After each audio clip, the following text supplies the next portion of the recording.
If you lined up all the blood vessels in your body, they'd be 95,000 kilometers long.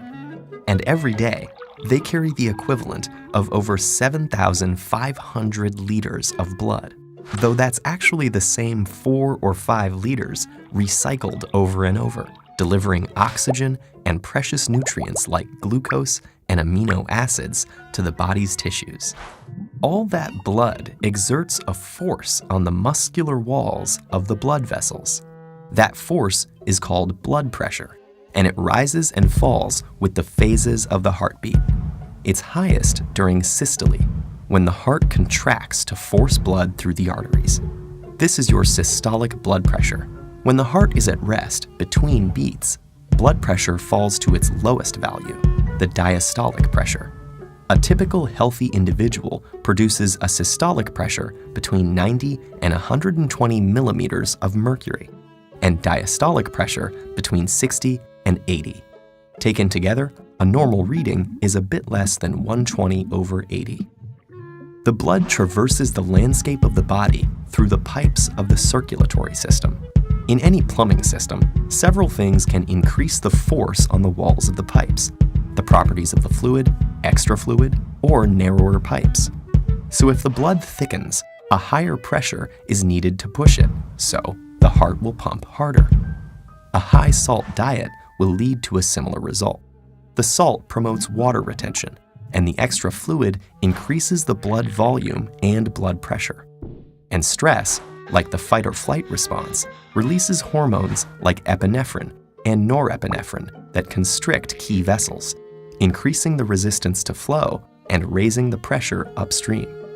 Blood vessels can usually handle these fluctuations easily. Elastic fibers embedded in their walls make them resilient. But if your blood pressure regularly rises above about 140/90, what we call hypertension, and stays there, it can cause serious problems.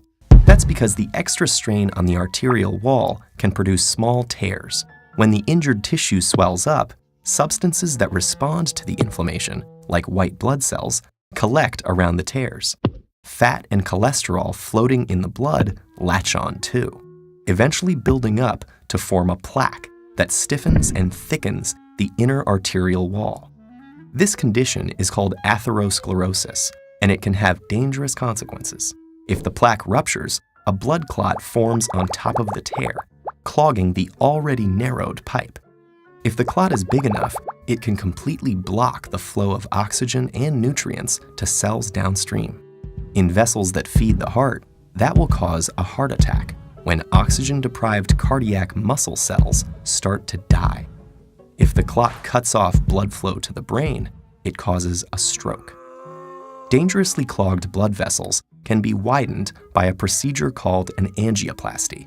There, doctors thread a wire through the vessel to the obstructed site, and then pass a deflated balloon catheter over the wire. When the balloon is inflated, it forces the passageway open again. Sometimes a rigid tube called a stent is placed in the vessel to help hold it open, letting the blood flow freely to replenish the oxygen-starved cells downstream. Staying flexible under pressure is a tough job for arteries. The fluid they pump is composed of substances that can get sticky and clog them. And your typical healthy heart beats about 70 times a minute, and at least 2.5 billion times during an average lifetime. That may sound like an insurmountable amount of pressure, but don't worry. Your arteries are well suited for the challenge.